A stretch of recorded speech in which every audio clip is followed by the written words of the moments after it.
మాత్రమే. కాంగ్రెస్ పార్టీ ఆ రోజు అధికారంలో ఉండి అన్ని వర్గాలకు, అన్ని మతాలకు, అన్ని రాష్ట్రాలకు అందరికీ మేలు చేయాలి అన్న ఉద్దేశంతో అంబేద్కర్ గారి నాయకత్వంలో భారతదేశ రాజ్యాంగాన్ని రూపొందించడం జరిగింది. దానివల్లనే ఈరోజు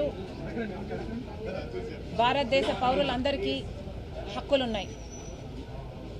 ఈ హక్కుల వల్లే ఈరోజు ప్రపంచంలో మనకు గౌరవం ఉండడమే కాకుండా భారతదేశంలో కూడా పేదవాడు సైతం బ్రతకగలుగుతున్నాడు అంటే దానికి కారణం మన రాజ్యాంగం కల్పించిన హక్కులు. కానీ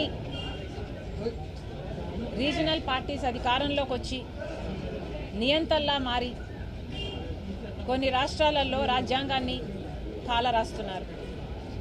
ఇది జరగరాదని, దీన్ని ప్రోత్సహించరాదని కాంగ్రెస్ పార్టీ ప్రజలందరినీ హెచ్చరిస్తుంది.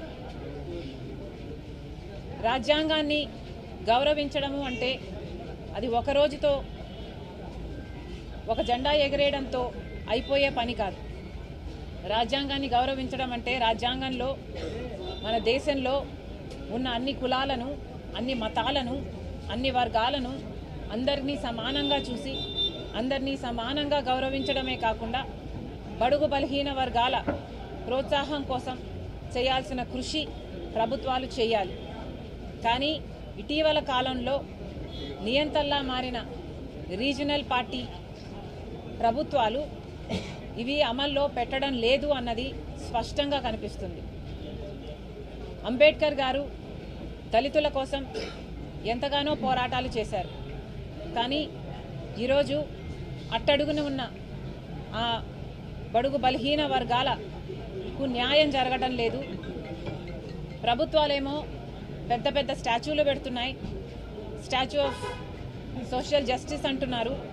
కానీ నిజానికి చూస్తే సోషల్ జస్టిస్ సమాజంలో ఉందా అంటే లేదనే చెప్పాల్సి ఉంది.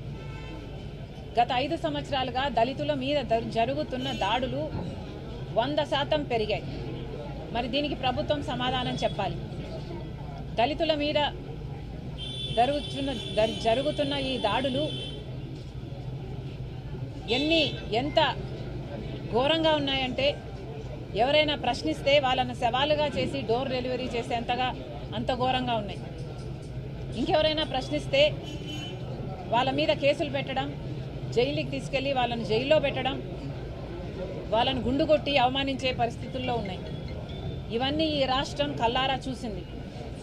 కనీసం దళితులకు వాళ్ళకు కేటాయించిన ఎస్సీ ఎస్టీ సప్లాన్ నిధులు కూడా వాళ్ళ కోసం వాడటం జరగటం లేదు.